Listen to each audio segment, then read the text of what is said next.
Hey beautiful people, what is up and welcome back to my channel and welcome to another Chatty Get Ready with me. Okay, so today's video, we're just going to dive right in because we need to get things moving. I want to talk about PR because this really interesting conversation came up on Instagram about PR and predatory brands and the difference between PR and sponsorships and all that. So I wanted to have a conversation about it. I did post some thoughts on my Instagram, but you know, those little stories don't give everything that I want to say. And I am somebody that's very interested in, you know, sharing more and making sure that what I share has context and is sort of like a full-fledged thought, and also making sure that there is room for conversation. I really appreciate being able to talk to you guys and hear your thoughts and your perspectives. I am definitely not somebody that's always like really set in my ways. I work in the policy space, so I'm very big on hearing both sides and listening to multiple opinions. So that's going to be the goal for today. So I don't know if I actually introduced myself. Let me do that quickly. Welcome if this is your first time joining me. I'm Jamila and I love all things beauty. I love all things makeup. I love all things skincare. And I especially love sharing my tips and tricks for how to find high-end and luxury beauty products at bargain prices. And indie products now too. So if that sounds like something you're interested in, go ahead and hit that subscribe button and join the fam.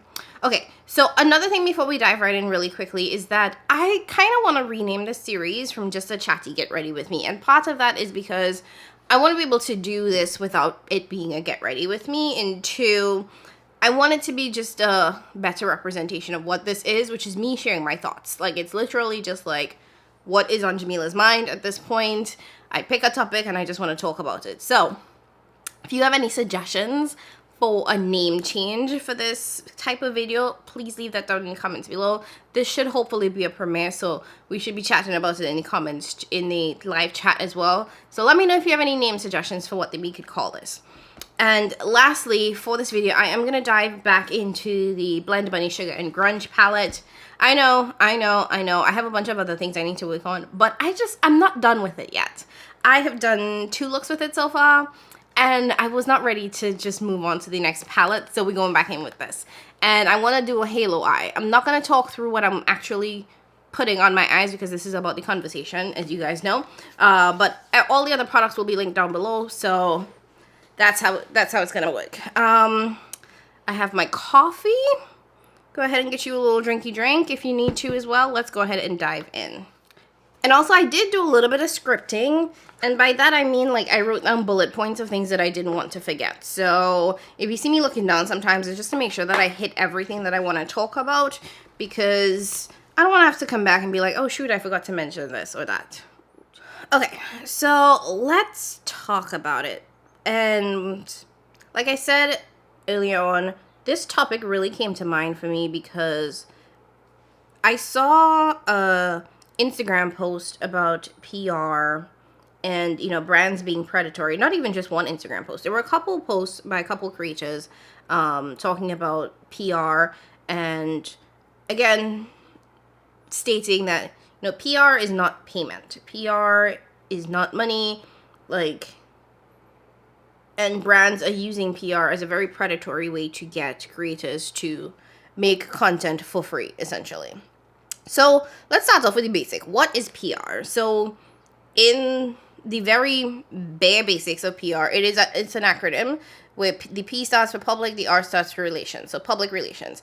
And it's a marketing tactic used by brands to promote their product, to promote their brand, to make people aware of something. And I would say that historically PR has been something that has been kind of relegated to celebrities. So we all knew, or most of us, I should say, or we kind of always knew that a lot of the products that celebrities had were things that they did not purchase, were things that they received for free from a brand.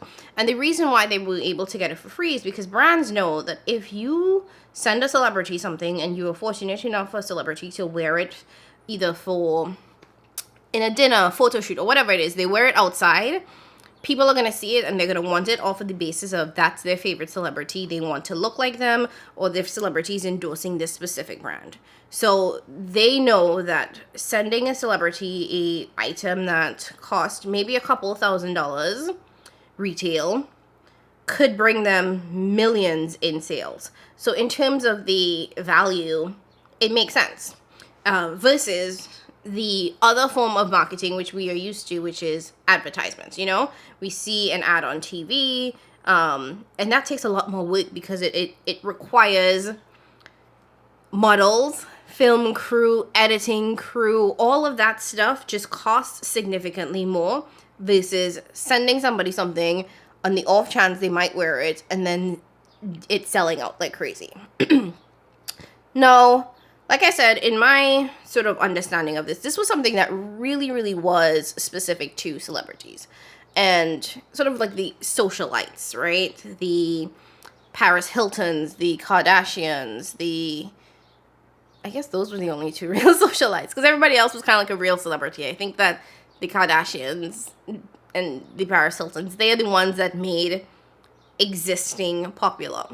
And I say that not to be shady or anything, but they are not like musicians or actors or anything like that. They just existed and became famous, Now, the thing with that is that we now live in an era where a lot more people simply exist and are famous. There are a lot more people who are famous for being, not even for being famous, who are famous for being influencers, for sharing their life or aspects of their life online. And with that, these individuals have millions of eyes on them. So I think we've seen this shift in PR being not just something that's relegated to celebrities, but now influencers are getting and receiving PR, which, to be quite frank, makes a lot more sense. Because while we love seeing what our celebrities are wearing, it is very hard for most of us to relate to a celebrity because that's just not the lifestyle we live. We don't feel a sense of, oh, this could be my friend with most celebrities, which is very different from the relationship with influencers because a lot of times their content tends to be and feel like, you're in their bedroom, you're sitting there chatting. I mean, hell, I'm in my bedroom right now sitting there chatting with you guys. So it feels a lot more personal. It feels like you guys are actually friends. You know what I mean? So once brands began to realize, oh, there is this new sort of tier of celebrities, these influencers, and they have, again, influence over the people that follow them. I think we saw a shift in PR because the thing is, you would just be in your room sharing a specific product, and if you have a certain large following, that product might go viral, it might sell out.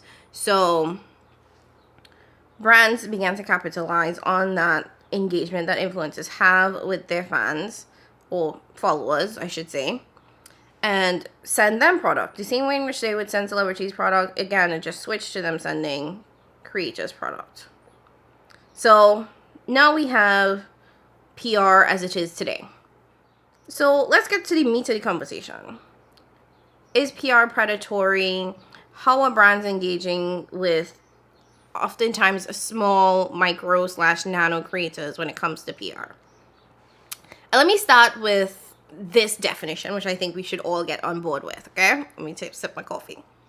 PR is a gift, period. There are no obligations, there are no strings attached, there are no requirements, there's nothing tied to it. It is a gift. And I think it's important for us to start with this definition because we are seeing brands refer to things as PR, but they want you to post, they want you to do this, they want you to do that. That is not PR because PR is a gift. Imagine if you buy somebody a present and say happy birthday, but you could only get this present if you do X, Y, and Z.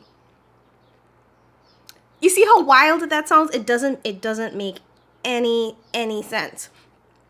PR is a gift.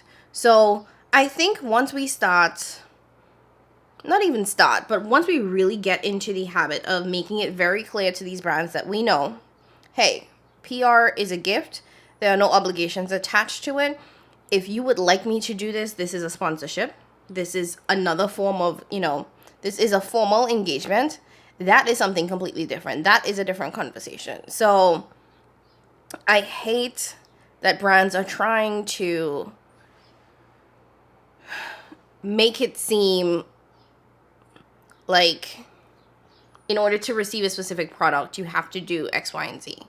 Now, I will get to the brand side of things because I do think that there is a perspective here for us as creators and consumers, and then there's a perspective from the brand side. And I want to make sure that I can, as best as I know how, represent the brand side. I'm not a brand owner, so I can't speak to it from that perspective, but I think I have some sense of understanding as to a brand's perspective when it comes to something like this, you know? So one of the big topics of conversation that I've seen come up with this is that should smaller creators accept PR or product in exchange for content?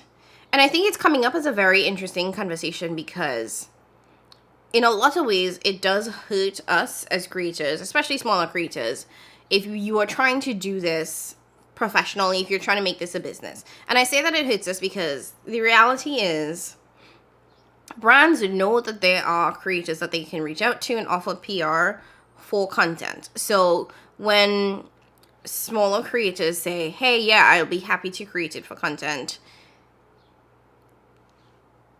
and another smaller creator says, no, I need you to pay me X, Y, and Z, the brand is just going to move on to the next person in line. So I do really fully understand the thought that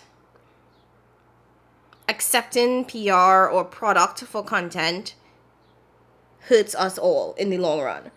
So personally speaking, I think generally no. I don't think it is a good idea to accept PR. Let me stop saying PR. To accept product in exchange for content. I don't think it does you any good as a creator because I think, one, it sets a bad example or a bad standard for yourself that you are willing to work for free. And I don't think it does the community any good because, like I said, brands will just move on to the next person in line. Now,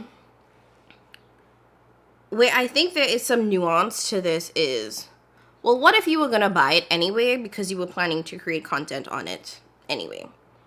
Honestly, I don't know. And I do think that in some ways it depends because if you are already going to buy it to create content, getting it for free is great because let's be real, makeup is expensive. And I'm specifically talking about makeup here, so if you thought I was talking about anything else, sorry. But I'm specifically talking about makeup here.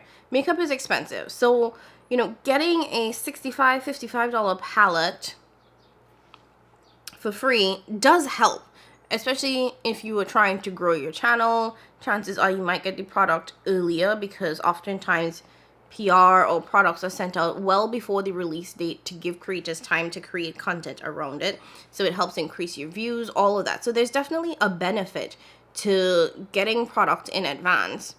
But I think, and I'm struggling with this one because I think it's hard because I want to be like, no, you shouldn't accept it, even if you were planning to buy it before. But I see the side of, if you're already going to buy it, it saves you money. But then there's the side of, now that you have accepted this product, you have all of these ties to your content. And I think you have to ask yourself, what was the type of content were you planning to create anyway? Is this going to influence how you would review the product? Which it might not. Is the brand asking to own your content after the fact? Because sometimes if you sign contracts and you really dig into the contracts, they want ownership of that content. Some brands may also want to be able to review and sign off on your content. And that is all of those little stipulations and things that are in the weeds that we don't necessarily know about because that's not our skill set. I'll be the first to admit that I have no idea what the hell I'm doing when it comes to content creation.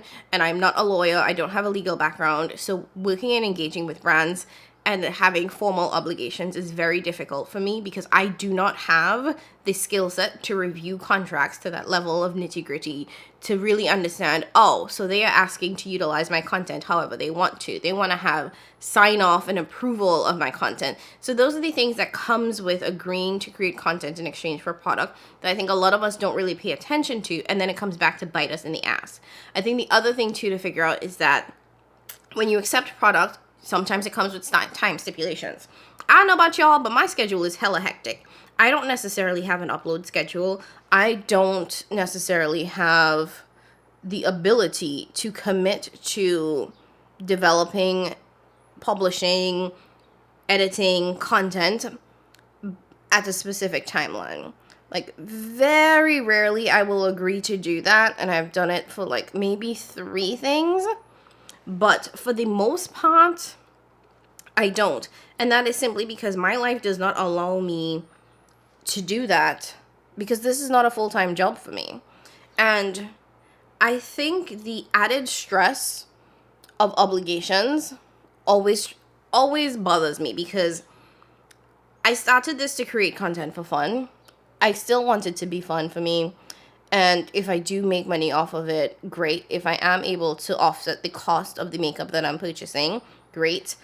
That's obviously a huge goal. But I don't want to do it at the expense of my mental health.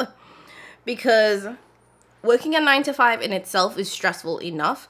Adding a second job on top of that, I don't have it in me, y'all. I really don't have it in me. So having to deal with timelines and deadlines, that is just something that I physically cannot commit to doing, which is why I would rather pay the $55, $65, $100 for the product myself and know that I have the peace of mind to be able to create this content when I want, how I want, edit it in whatever way, say whatever I want to say, which I would do regardless. Y'all know me.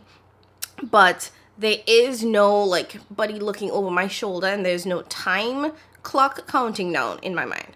That is the kind of piece that I think is worth more to me than a $55 palette or a $65 palette. But again, that is just me personally. I think that you, and I'm talking to the other creators, have to decide for yourself, what is your piece worth? Like, do you have the capability to commit to things like that? Some people may not have the schedule that I do. Some people may not be traveling for work as frequently as I do, and do have a lot more free time and wiggle room to do things within a certain timeline. And that's completely fine. But I know personally, I don't have the ability to take on anything with deadlines, or the vast majority of things with deadlines. So I try to avoid those type of arrangements in any way possible. What I would say, though, is that if you were planning to create content with the palette anyway, I do think there's a way to accept it without any contractual obligations. So not signing anything, not having anything in writing saying that you will commit to doing anything by a certain date or commit to doing any specific thing. Because I don't inherently think anything is wrong with accepting product if you're already going to buy it anyway, and it helps you to get it earlier and to create your content for it.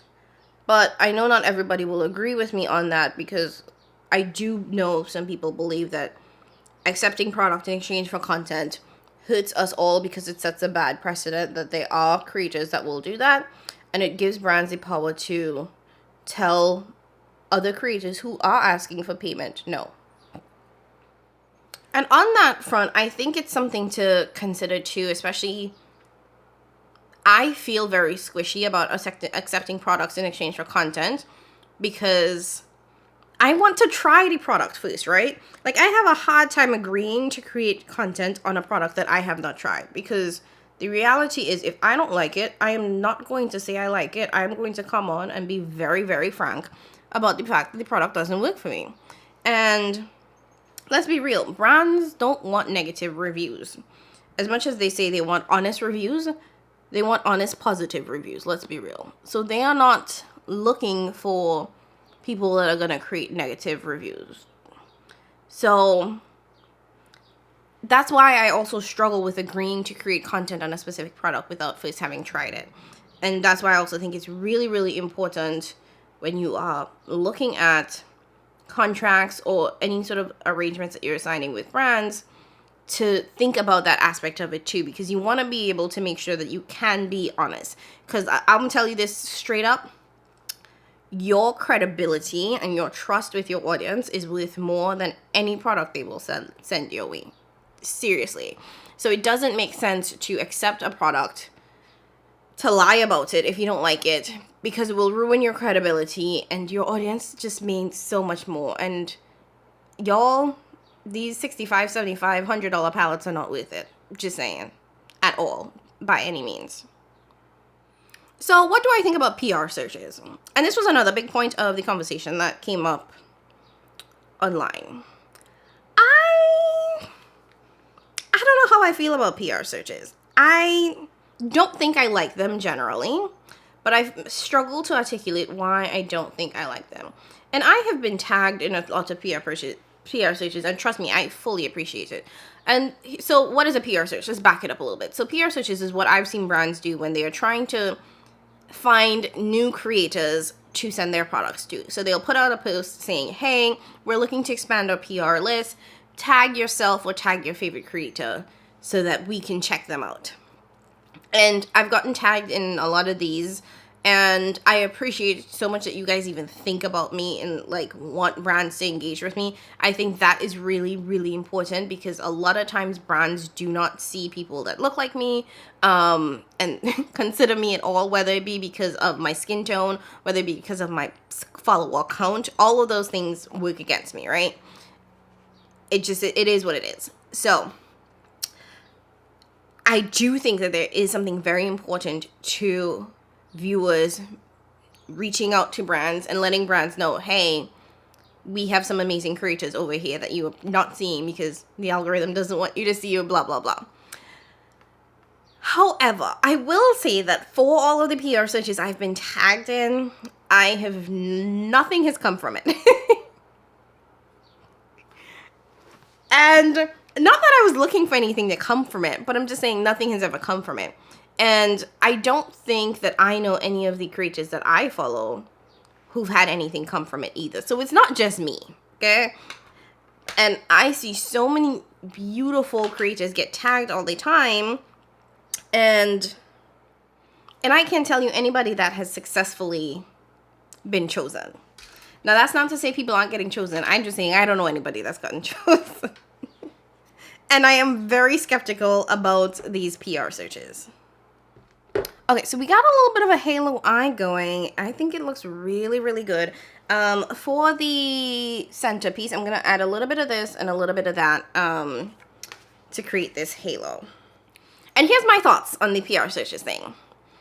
I find it suspicious sometimes when I feel like I see brands do PR searches and then they never publicly announce the creators that they select.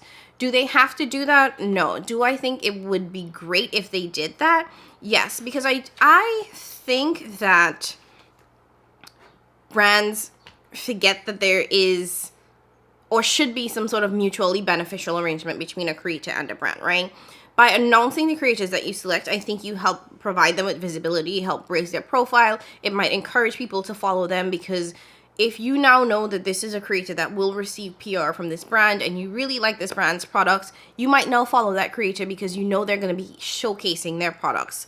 So I think that I find it really suspicious when brands are like, oh, we're doing this massive PR search. They'll do this huge push for like a week or two, and then it's crickets. You never hear who's been announced. You never hear who these new creators are. And it's like, did y'all even select anybody? And I also find it suspicious when I see brands do multiple PR searches within a very short window of time, or even within like a long window of time. Like if you were doing 6 to 8 PR searches every year, I'm confusion. Like, because to me, I'm like, why are you doing that many PR searches? And what I feel, and this is just my thoughts, my opinion, don't get mad at me, I'm just saying what I feel in my spirit, is that brands use these PR searches as an opportunity to raise their profile. Because the reality is when you put out a post that says, hey, we're looking for creators, that post gets significantly more engagement because people are now tagging you, they're now sharing you, they're now using your products to create looks, because the goal is to get recognized by the brand. The goal is to have the brand see you. So now you're like, okay, well, I got to start doing makeup looks using this specific brand, using their specific products. So you start doing those looks, you start posting them on your feed, on your story, you start tagging the brand. You have people in the comments constantly commenting and tagging certain people. And all of that is gold to the Instagram algorithm. All of that raises the profile of that brand, because now the algorithm sees, oh, this brand is getting a ton of engagement, both in comments, stories, shares, reposts. So that is beneficial to the brand. So I do think that there are some brands that do this for the simple fact of we want to make sure that people know that we're here, and we want to make sure the algorithm knows that people are engaging with our brands. So we're going to do this PR search. Because how many times are you really doing a PR search per year? Like, I know a couple of brands that I work with that at the end of the year, they reevaluate their PR list. And maybe they do it in the middle of the year to see if there are certain creators that they want to remove or add to the list. Like, that's completely fine. But if you were doing a PR search every month, every other month, that's suspicious to me. Let me know if you guys feel the same way as well, because I do think that that is something that I find very predatory about PR searches. And I want to go back to an example. Well, I want to tell you guys about an example that I heard about when I was looking at videos. And this was back when ABH was still very, very popular. I remember, I think it was Jen Loves or somebody else talked about ABH doing this massive PR search, and they got all the people talking about this brand, all the people creating looks and posting and tagging Anastasia, and it was this big thing, and they selected a bunch of creators for it, only to drop those creators a couple of months later. So the brand got all of this recognition because all of these people were buying their products to use them, to post them in the hopes of getting selected to this PR list. And then a couple of months or a year later, they were all dropped from the PR list. Now, I don't want to say that this is the brand being predatory because I don't know why these people were dropped. There could be a number of reasons why the brand decided, you know what, this is no longer a good fit for us. But I do think it's a bad look to add hundreds of people to your PR list or a bunch of people to your PR list and then drop them within a few months after doing this massive search where you had thousands of people creating content for free essentially and tagging you constantly, because that's also free promotion. You know, you create this content, you buy the product, you use it, you tag the brand, again, free content for the brand, and then you get maybe 1 or 2 boxes of PR and then you get dropped. Come on, that is shady. It's shisty as hell. Okay, so I want to talk about the brand perspective a little bit. Again, I am not a brand owner. I do not own any brand whatsoever. I've never owned a brand. So I am talking about the brand perspective as someone who does not have a brand. Please keep that in mind. So don't come for me. I'm just letting you guys know these are all my thoughts, all my opinions, and this is all about creating respectful conversation. So I'm going to start this off by saying what I always say. Brands are businesses. They are not your friends. I'm going to say it again for the people in the back. Brands are businesses. They are not your friends. Okay? And I feel like I constantly have to repeat this because in the indie space in particular, we feel like we have such close relationships with these brands because most brands or most indie brands tend to be operated by 1 or 2 people. It's a one man, one woman shop, or 2 man, 2 woman shop, or whatever. You know what I'm trying to say. And because of that, I feel like we develop this false sense of friendship that we have with these brands, where we think that they are going to look out for us or that they are looking out for us as creators or as consumers. But at the end of the day, they are businesses. And I go back to the first thing that I said at the beginning of this video, which is that PR is a marketing tactic. The whole point of marketing is to drive sales. So if PR is not working in the way in which they want it to work, is as in the PR is not translating to sales, they need to change their tactics. They will change their tactics. No brand is going to give out free product for the sake of giving out free product. They are giving out free product in the hope that that free product is going to translate to sales. And trust and believe, brands are very closely monitoring who they send products to, what that individual is doing with that product, and what that translates to. That is why a lot of creators have codes with brands. Hold on, who's calling me? Okay, I don't know where I left off, but like I was saying, brands are businesses. They're not your friends. The whole point of PR is to generate sales. So if it's not generating sales, they are going to change their tactics. Now, I still firmly believe that PR is a gift. There should be no expectation or no obligation tied to it. But on the flip side, I fully believe that brands have every right to take you off of their PR list if you are not creating content with the products that they send you. Like, no brand is going to just keep sending you free shit if you're not going to do anything with it, because the entire point of it is promotion. If they know you have 10,000 followers, 50,000 followers, a million followers, they are hoping that you are going to showcase that product in some way, form, or fashion, whether it be in your stories, whether it be a dedicated post, a dedicated review, or, you know, an integrated review, something that's going to get at least 10, 15, 25% of your audience. It's going to make them aware that that product exists and how you feel about it. Now, if you're simply taking that product and it is just home chilling on your bed, in your couch, in your drawers, they're not going to continue to send you product. Now, I think that there needs to be a pattern of inconsistency on a creator's part. So if a brand sends you a product, if their brand sends you, let's say, a product every month, and you showcase 75% of the products, I think that that's fair, that's valid. I don't think you have to showcase a product every time you get it. But if you are being sent products and you are never showcasing it or never using it, I also think it's fair for the brand to be like, you know what? This person either is not interested in our product or doesn't like it, because that could also be a factor too. Like, if you try something, and I've heard creators say this, that sometimes when they try products and they don't like it, they don't like to share that publicly because they don't necessarily want to put the brand on blast, especially if it's a small indie brand or something, and they don't want to necessarily hurt the business by coming on to be like, you know what, this product is garbage, this is a piece of shit, don't buy it. So some of them are just like, I'm just not going to talk about it, right? So I understand that, and a brand can be like, you know what, this person is just not interested in showcasing this product. We'll move on. We'll take them off of our PR list. So I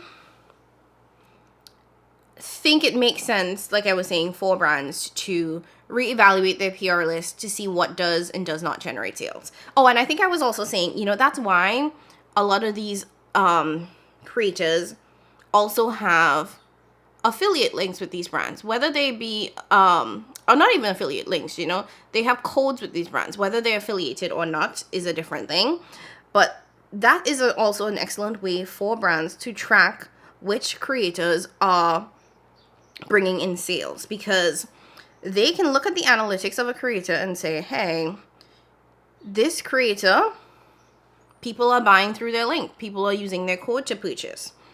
And they can also look and see, you know what, this creator, no one's really buying through it.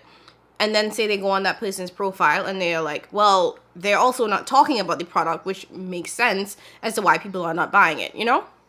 But it all goes back to my original point of, you're not getting these products for free. Even though it is a gift and it's essentially free product, they're not sending it just because they like you. They're sending it because they want you to share it and to make money off of it. So I think it's really important for us as creators to remember that. You know, we might get in our feelings about it. We might in some ways conflate PR to be like, oh, well, you know, they just want to send me this free product. No, boo-boo. Don't nobody like us like that, ever. Especially not a brand, which is a business. They want that to translate into sales. Now, do I think that that gives brands the right to ask creators or to require creators to create a certain amount of content per product that they receive? Absolutely not. I'll say that again, absolutely not. I think that PR is a gift. When you send it out in good faith, hoping that the creator that you send it to is going to use it. If you realize that you are engaging specific creators and they are not utilizing your products or not showcasing it, you take them off of your list. You know, that's fine. But don't try to preemptively ensure that creators are creating content with your product. I think it is disingenuous in a lot of ways, and it leaves a bad taste in my mouth personally. Okay, I am loving where this halo eye is going. Y'all, these chatty get ready with me's are very hard to do and to apply makeup at the same time. I just want y'all to know that. So that's why we only ever get through the eye look. Okay, so I'm gonna go ahead finish up the rest of my face because because we'll never get done. I'm going to finish up the rest of my face and I'll come back and give you guys my thoughts, my perspective, how I feel, how I try to navigate this situation, and then we'll end this video.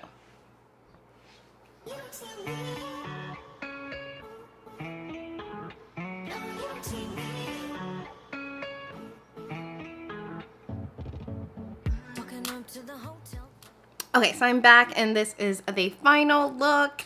Really loving this. I'm gonna tell y'all what I'm wearing on the rest of my face, and so I know what to put in the description box. So y'all know the eyes is the Blend Bunny Sugar and Grunge. Foundation, I am wearing my Bite Beauty Change Makeup foundation. That is no longer available, it's discontinued, but I did go in with my One Size Security Blue primer for that. In terms of bronzer, what am I bronzing with? Damn, I got a bunch of discontinued shit on my face, so I apologize. Oh, for bronzer, I went in with the Makeup by Mario bronzer and topped it off with the Kosas bronzer. Both of these are available still. For blush, I am using an old blush. This is from House Labs when they were available on Amazon only. This is the shade Bellini.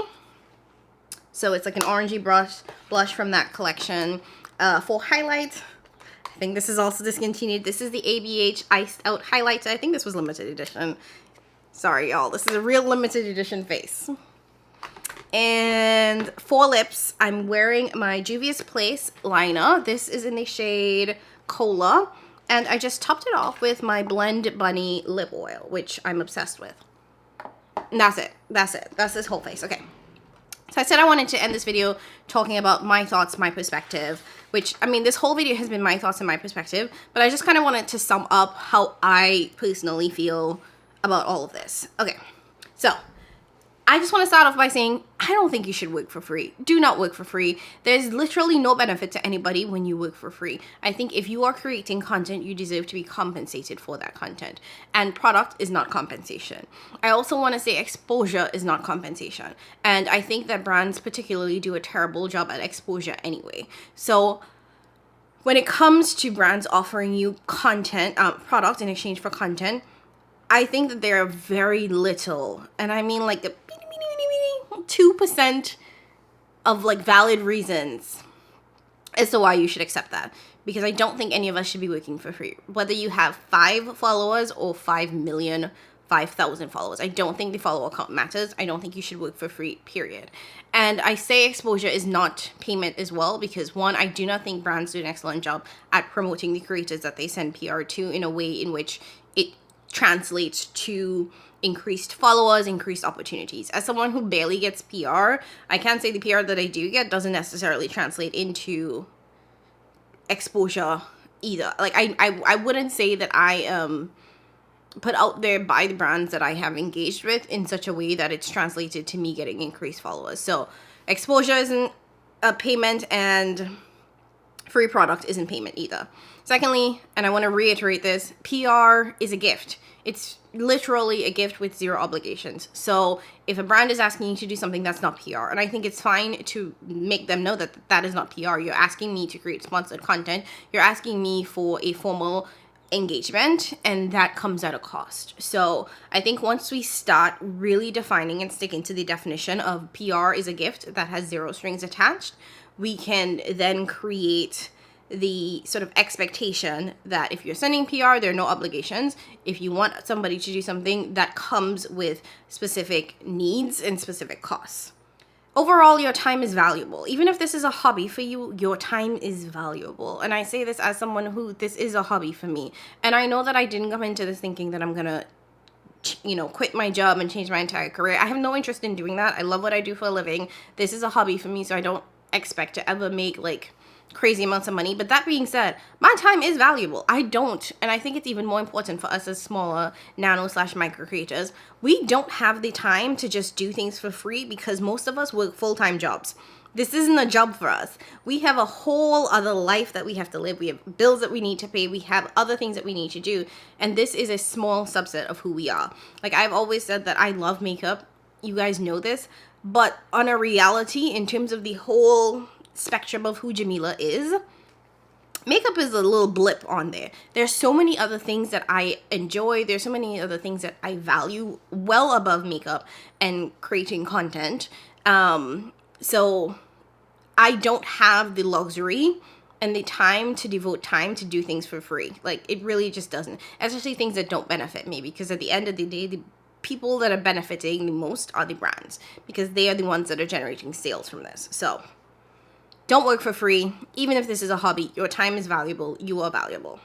One other thing that I've noticed is that organic relationships are so much better than PR searches. I find that it is better for me to have brands reach out, or for me to reach out to brands to work with them, than to do the PR searches. One, they've never been successful for me just at all. And two, it helps me to frame what I can and cannot deliver to the brand and really have that organic conversation. I will say all of the relationships with brands that I have now in terms of PR have come from either them reaching out to me, and more likely than not me reaching out to them.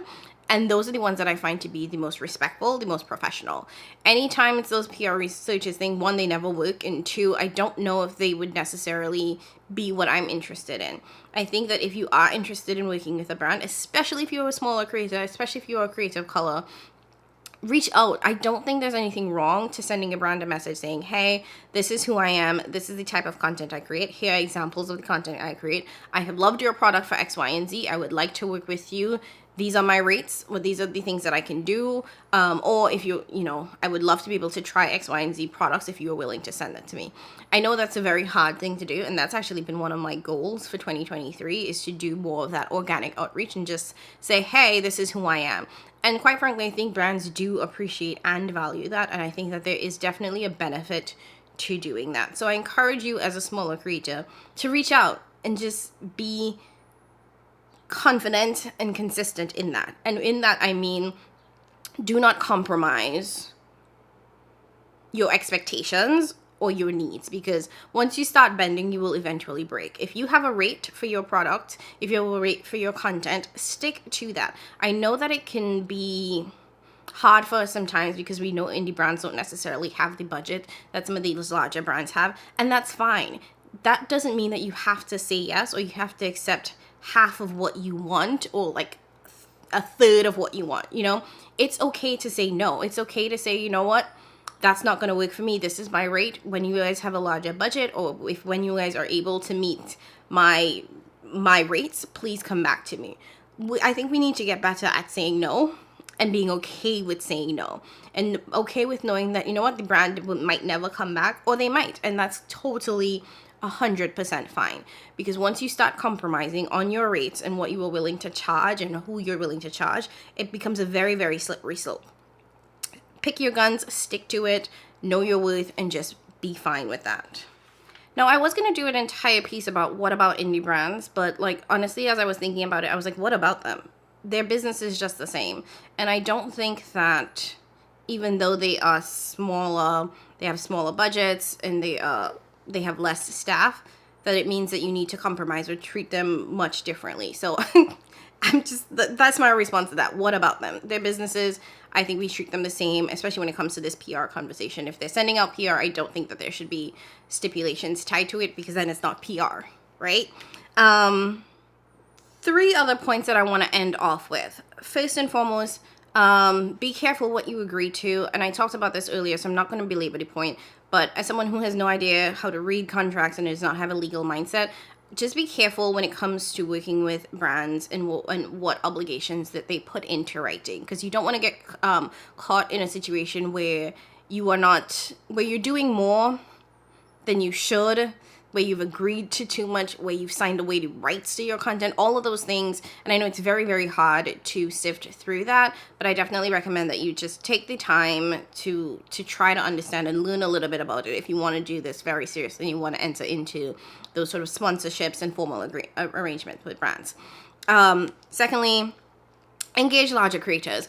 On my post, I said that I don't necessarily think that some of the larger creators are willing and able to help, or willing or interested in helping smaller creators. And I want to walk that statement back a little bit, because I want to say that I do think that larger creators are/would be willing to help. But one, none of us know what we're doing. I think that because the influencer job is a job that was literally made up out of thin air, there is no playbook to this, there is no rule book for this, what works for one may not work for the other, that it's really hard to find someone who I think I don't want to say would be willing to mentor. I do think some creators would be interested in mentoring, might consider it, but it's hard because you just don't know. With this, it's this game where we're all literally kind of figuring it out at the same time.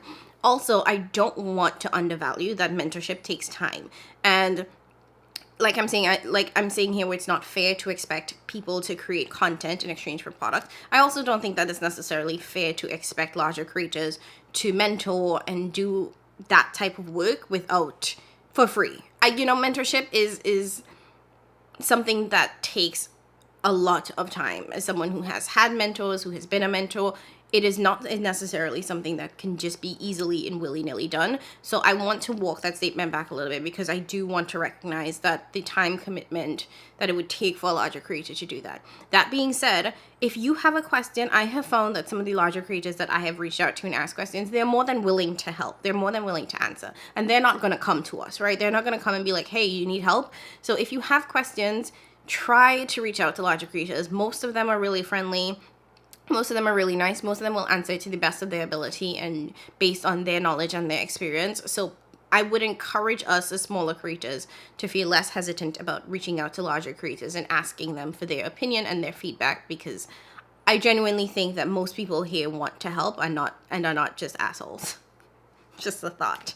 And on that point, I will say that I did have one creator actually say to me on my post, my story that I had about this, that one of the things that they think is a wrong approach is when smaller and micro creators charge exorbitantly low pricing for content. So $50, $20, $15. What she did say was that she believes that sends a wrong message to the brand. It basically says that you don't value your work. When you underprice yourself that low, it says that you don't value your work. And I think that is a fair point, because if we think about even just pure minimum wage, which is like in $13 in some places, creating content does not take an hour's worth of time. It might take an hour to film. It might take another hour to edit. So when you undervalue yourself and you're charging $15, $20, I can see how that says to a brand,